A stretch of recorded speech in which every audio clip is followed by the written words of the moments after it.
आज हम पर्दा उठाने वाले हैं एक ऐसी साजिश जिसने हिंदुस्तान की इकोनॉमी को आप कह सकते हैं अंदर से खोखला करने की कोशिश की। तो चलिए आज समझते हैं 70 करोड़ के इस स्कैम और ऑपरेशन क्लीन स्वीप की पूरी कहानी। चलिए आपको ले चलते हैं 14 अगस्त 2016 की रात में। वक्त था रात के करीब 11 बजे और जगह मालदा, पश्चिम बंगाल। नेशनल हाईवे 12 पर एक ट्रक धीरे धीरे आकर रुकता है।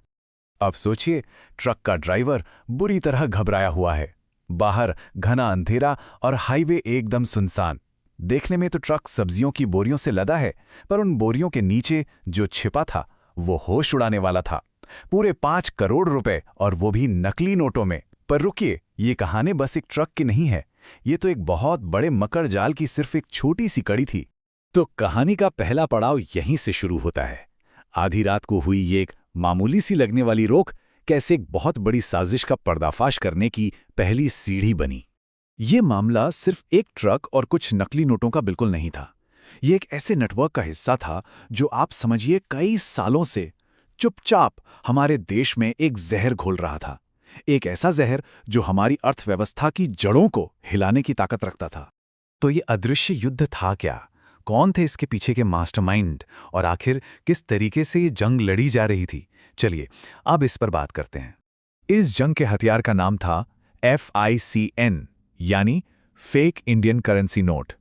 देखिए, हमारी इंटेलिजेंस एजेंसीज के पास 2013 से ही रिपोर्ट्स आ रही थीं कि पाकिस्तान की ISI ने एक स्पेशल प्रोजेक्ट शुरू किया है, और मकसद एकदम साफ था। भारत में इतनी बड़ी तादाद में नकली नोट फैलाओ कि महंगाई बढ़ जाए, बाजार से भरोसा उठ जाए और देश अंदर से कमजोर पड़ जाए। और हां, ये कोई मामूली नकली नोट नहीं थे जिन्हें कोई भी बना ले। नहीं, इन्हें पाकिस्तान के पेशावर और कराची में बने हाई टेक प्रिंटिंग सेंटर्स में छापा जाता था। कागज बिल्कुल असली नोट वाला, सिक्योरिटी थ्रेड की कॉपी एकदम परफेक्ट, और वाटरमार्क भी हूबहू, मतलब पकड़ना लगभग नामुमकिन। क्वालिटी इतनी जबरदस्त थी कि इन्वेस्टिगेशन में एक बात साफ हुई। आम आदमी तो क्या, कई बार बैंक के कर्मचारी तक धोखा खा जाते थे। सोचिए, ये कोई छोटा मोटा गिरोह नहीं था, ये एक स्टेट स्पॉन्सर्ड ऑपरेशन था। आर्थिक आतंकवाद का एक नया और अदृश्य चेहरा। नोट छापना तो फिर भी एक बात थी, असली चुनौती थी इन्हें भारत के अंदर लाना। इसके लिए इन्होंने 3 बड़े सुपर हाईवे बना रखे थे। सबसे ज्यादा इस्तेमाल होता था बांग्लादेश का बॉर्डर, मालदा और मुर्शिदाबाद के रास्ते। दूसरा रास्ता था नेपाल का खुला बॉर्डर, और तीसरा गुजरात और महाराष्ट्र के समुद्री रास्ते। तो अब इस कहानी में एंट्री होती है हमारे हीरो की, NIA यानी नेशनल इन्वेस्टिगेशन एजेंसी, और उनके सामने चैलेंज था इस अदृश्य दुश्मन के कागजी सुरागों का पीछा करना। इस नेटवर्क को तोड़ना लगभग नामुमकिन था। पता है क्यों? क्योंकि ये सेल बेस्ड स्ट्रक्चर पे काम करता था। अब ये क्या होता है? इसका मतलब है कि हर छोटा मोहरा सिर्फ ये जानता था कि माल कहां से उठाना है और कहां पहुंचाना है। उसे ये तक नहीं पता होता था कि उसके ऊपर कौन है, और यही इस नेटवर्क की सबसे बड़ी ताकत थी। लेकिन कहते हैं ना, अपराधी कोई ना कोई गलती जरूर करता है। साल 2015 में एक छोटी सी लेकिन बहुत अहम गलती हुई।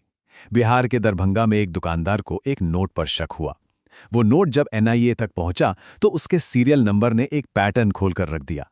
पता चला कि ठीक इसी पैटर्न के नोट देश के अलग अलग हिस्सों में पहले भी पकड़े गए थे।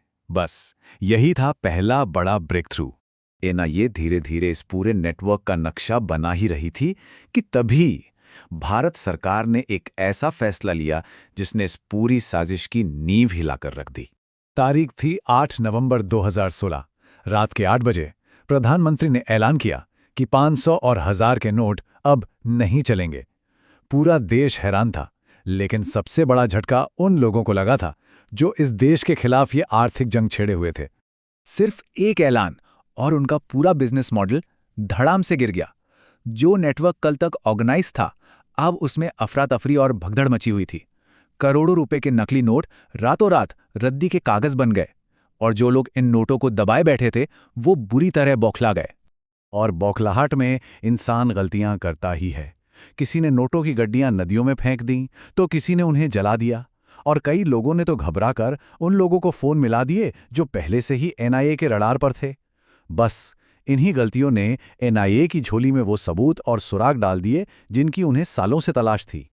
अब एनआईए के पास एक पूरा ब्लूप्रिंट था, हर मोहरे की जानकारी थी, और उस ब्लूप्रिंट के बीचों बीच था एक मास्टरमाइंड।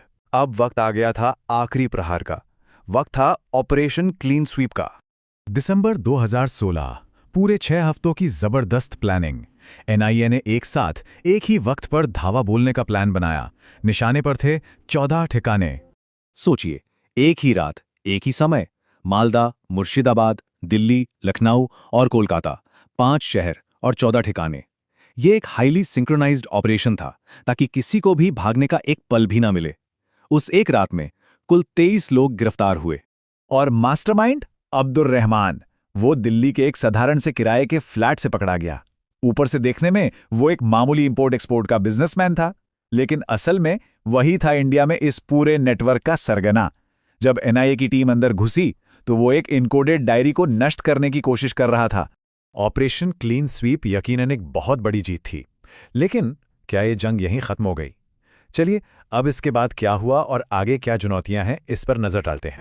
एनआईए के अनुमान के मुताबिक इस नेटवर्क ने सिर्फ 5 सालों में भारत में करीब 70 करोड़ रुपए के नकली नोट बाजार में उतारे थे। लेकिन ये 70 करोड़ सिर्फ एक नंबर नहीं है। ये उस दुकानदार की मेहनत की कमाई थी जिसे असली सामान के बदले नकली नोट थमा दिया गया। ये उस किसान की उम्मीदें थीं जिसे बाजार में धोखा मिला। ये उस बुजुर्ग की पेंशन थी जो जरूरत के वक्त सिर्फ कागज का टुकड़ा बनकर रह गई। असली कीमत इन लोगों ने चुकाई थी। अब्दुल रहमान और उसके साथियों को तो सजा हो गई, लेकिन ये लड़ाई आज भी जारी है। नए खिलाड़ी, नए तरीके और नए नकली नोट लगातार सामने आ रहे हैं। ऑपरेशन क्लीन स्वीप ने ये तो साबित कर दिया कि हमारी एजेंसियां इस अदृश्य दुश्मन को भी ढूंढ निकाल सकती हैं। पर यह कहानी हमें एक बहुत बड़े सवाल के साथ छोड़ जाती है। आखिर एक ऐसे दुश्मन से कैसे लड़ा जाए जिसे बस कागज पर छापा जा सकता है?